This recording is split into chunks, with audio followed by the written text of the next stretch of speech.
Okay, I know you watched the game, but just let me explain.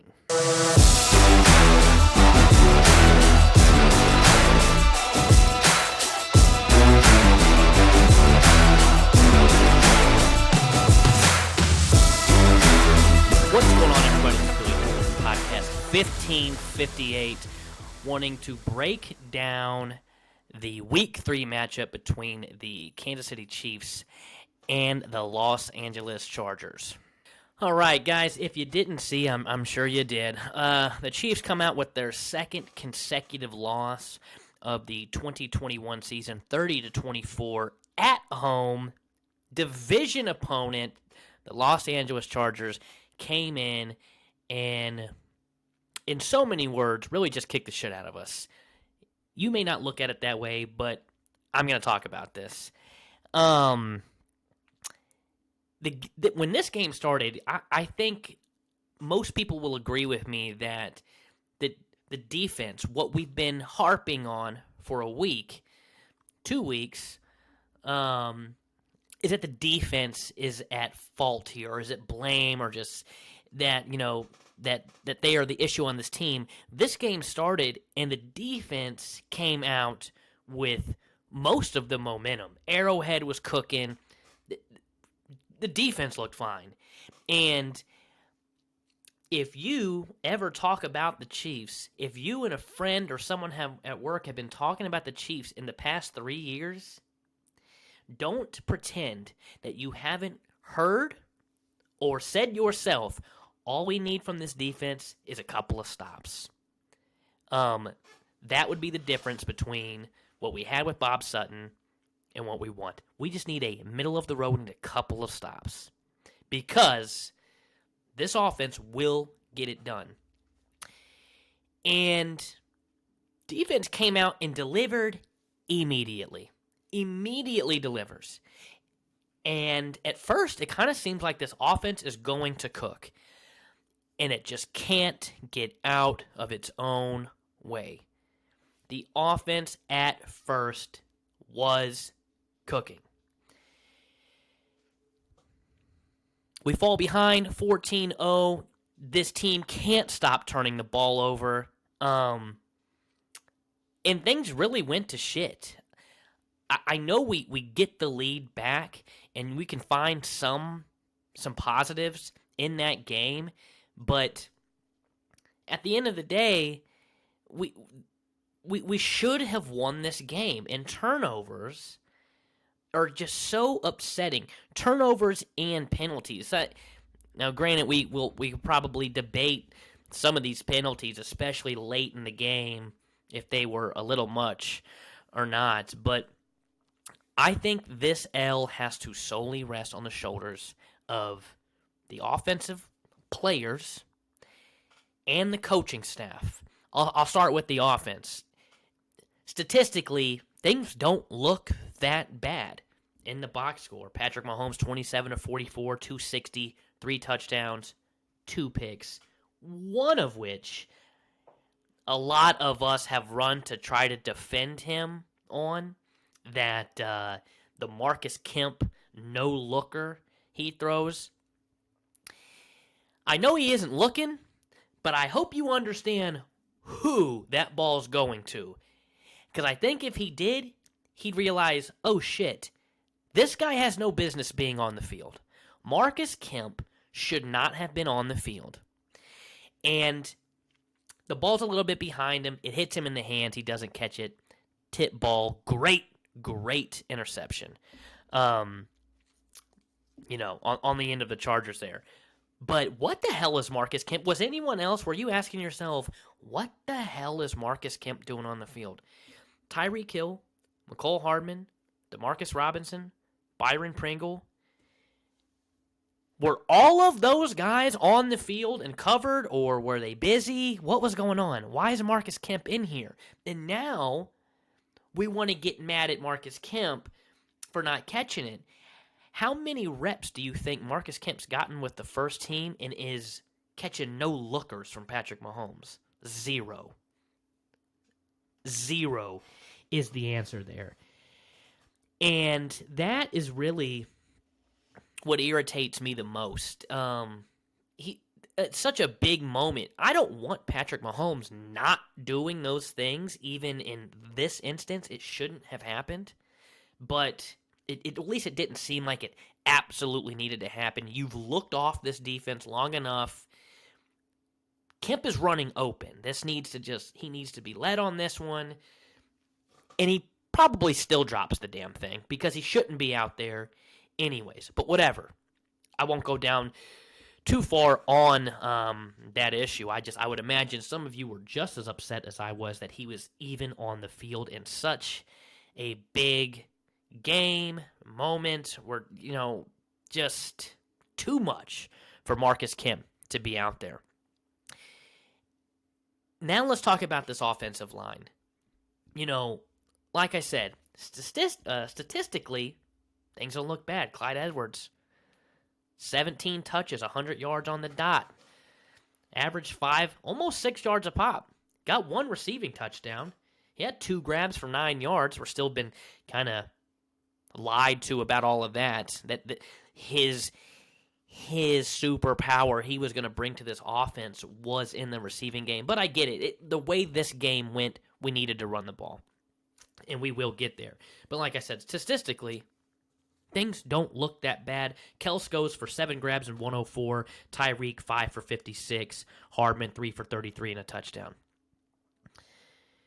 If you do have some time, pull up the box score, you'll see Marcus Kemp, no catches, no yards, and a target.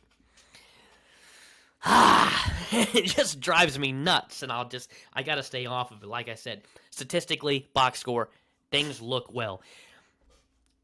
If you're watching this game, you can tell eventually this offense just can't operate as it is built to operate.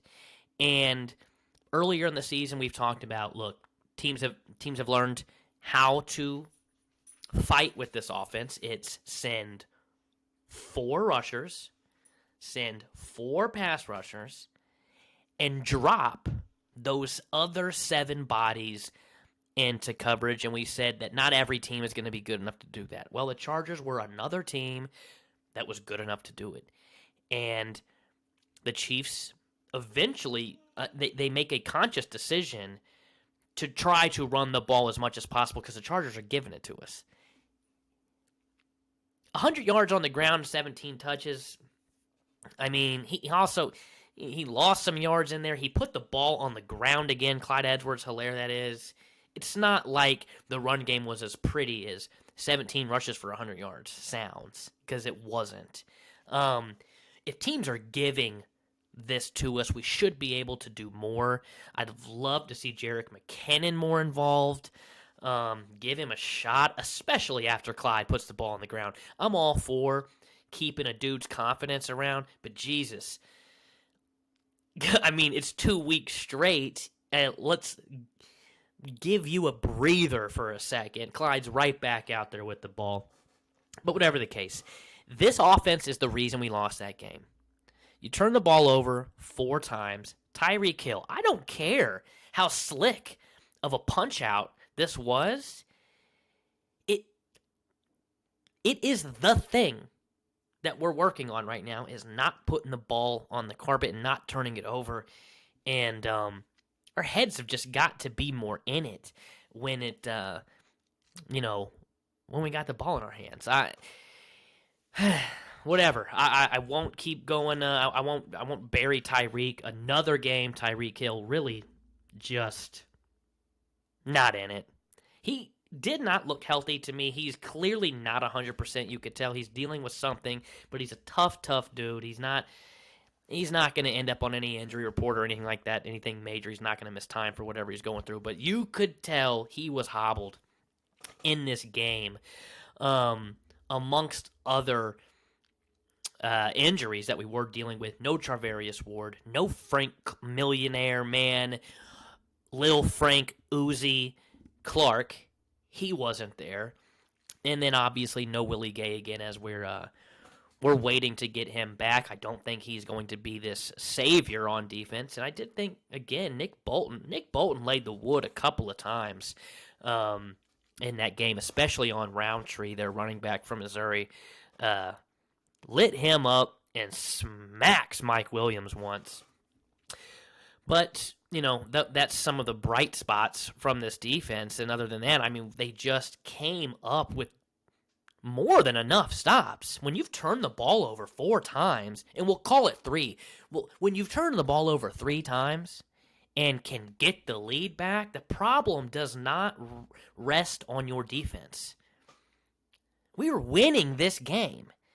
The offense needed to finish it the way the defense started. And I'm sorry, but that last interception from Patrick Mahomes was disgusting. He's been able to drop that ball in the past.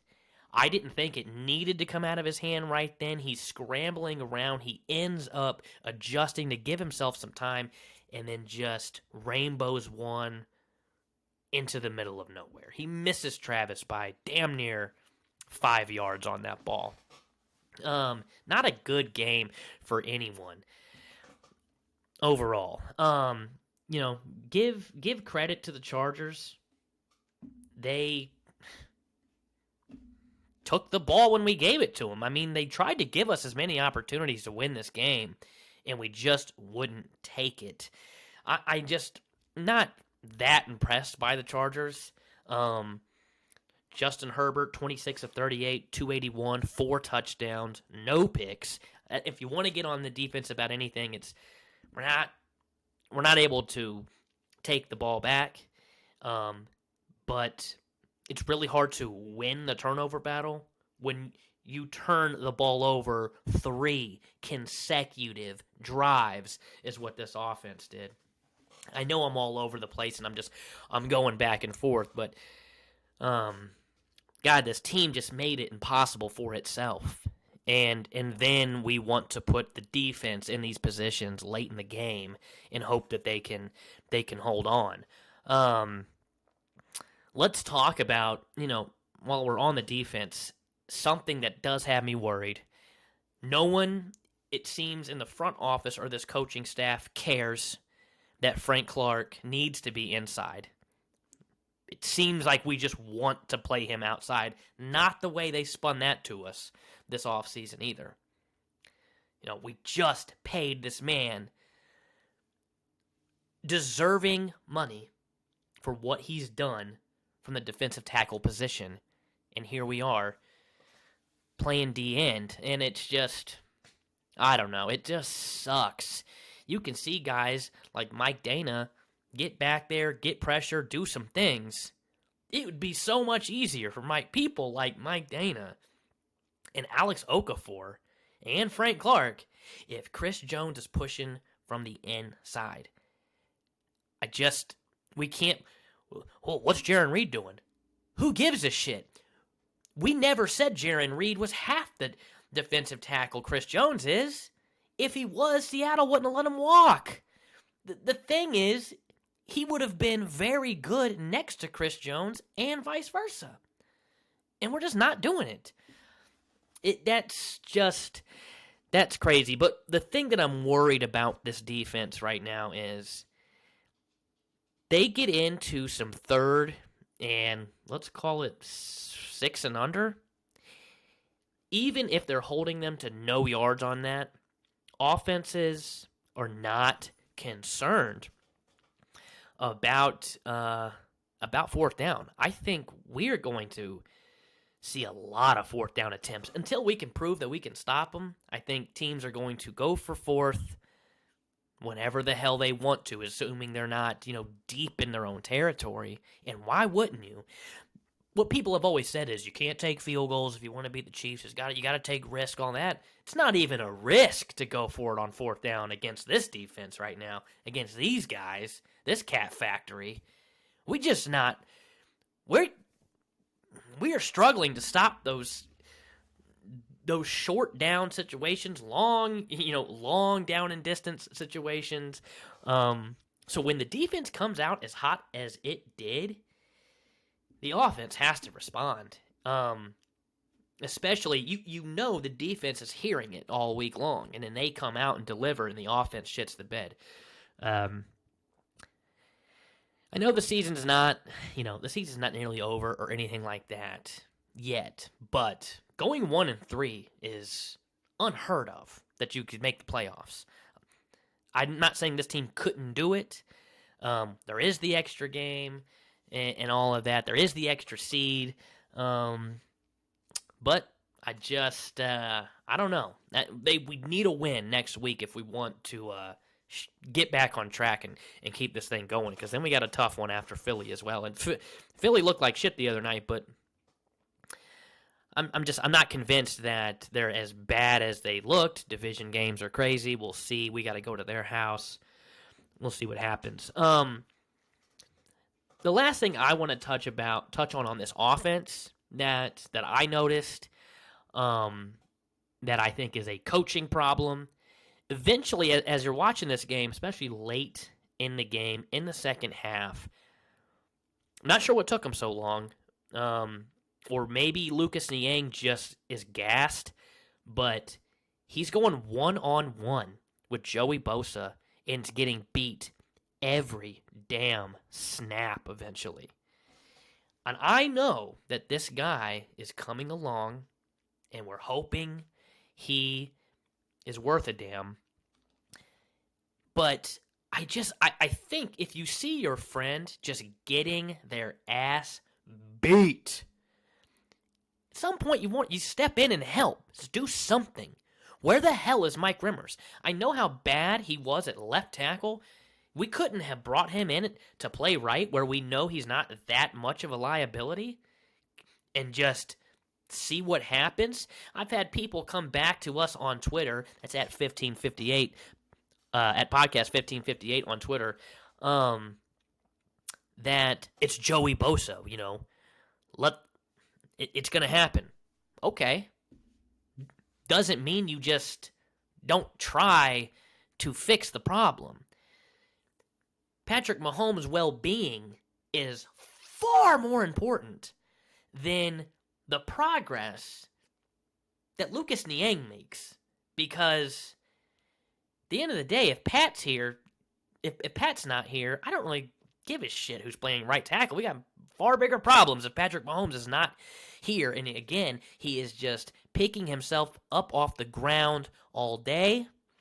And Joey Bosa was in his ear a lot. And I was just very lost. If you got to let Blake Bell just hang in there at right tackle with him, then you do it. The rest of the line didn't look horrible. They certainly have their bright spots, too, on that left side of the line, where they are just punking some dudes. But it doesn't matter if Joey Bosa's just coming off untouched. This wasn't like Niang's putting up a fight and Bosa's just getting the better of him, but let's just let him keep fighting because he might get through this. No, Joey Bosa was taking one step to the left and going forward. That was it. This wasn't a clash between of technical titans. Here, this was just one guy walking around the other one. And Niang looking lost sometimes. It's very frustrating to see that we just are okay with watching him drowned and the game go with it as well. Some things I liked. I thought DeAndre Baker, he makes a big play off of a screen where he just thumps a dude, which was nice. Snead, again, in some cases like last week, just in great position and gets beat. That's just what Keenan Allen does. Mike Williams is a good receiver. Snead's been right there a couple of times, and one play like that a star like Snead or Tyron can make can flip the game. That's really what we're going to have to see as we go down the stretch here, that the defense can make a play, get to the quarterback, or take the ball from them now and again. But like I said, I am not giving this loss to the defense, regardless of what really anyone else thinks about this. That Patrick Mahomes is not exempt from having to wear an L. And I just think he's the leader of this team. Give him the loss on this one. That last interception was backbreaking with 1:40 left in the game. There's a lot. We don't need a whole lot. We can really, such a big drive. And just chucks one in the air. I did not like it. And like I said, didn't think the no-looker was entirely needed. But I'm not going to harp on him for that because I want him doing Showtime Mahomes things, especially on a stage against one of our, biggest enemies. I want him to flex on them. But if you are going to take that shot, you better not miss. And in this case, he did miss a tad. But maybe one of your top 4 receivers on the roster, maybe one of your couple of tight ends that I like more than Marcus can make that catch. Whatever. Jody Fortson, speaking of tight ends, nice touchdown for him. Solid back of, just end of the football grab. That is a strong-handed catch that he made. I know everyone is a Jody Fortson fan right now, so hopefully, he could bring a spark. And like I said, maybe, just maybe, next time you see someone streaking across the field that's open and no looker comes, it's Josh Gordon that catches that ball. That would just be awesome if that's what it takes to keep Marcus Kemp off the field when it's not a punt return, that he's in punt coverage. That's where he belongs, or somewhere on the practice squad hanging out. All right, guys, like I said, trying to keep this one short. Not a lot to love, a few things to like. Chiefs take an L at home. We are on the road this week, going to Philly, where Andy Reid tries to get his 100th win on his second team. It's never been done. And to go full circle, he could possibly get that 100th win on his second team against his first team in their city. Should be a decent game. I can't expect us to roll over anyone right now. Hopefully we get Ward back. Hopefully we get Clark back, and if we could just get to full speed, maybe things will be different. This is a much lesser of an opponent than we've had the first 3 weeks. We knew this. We knew the first quarter of this schedule was going to be tough. Don't kid yourself. You thought we'd be 3-0 at this point. We're a botched snap away from being 0-3. Things are not going our way, and these are the types of problems that maybe don't kill you if they're happening later on in the season and you've already got 6 wins under your belt.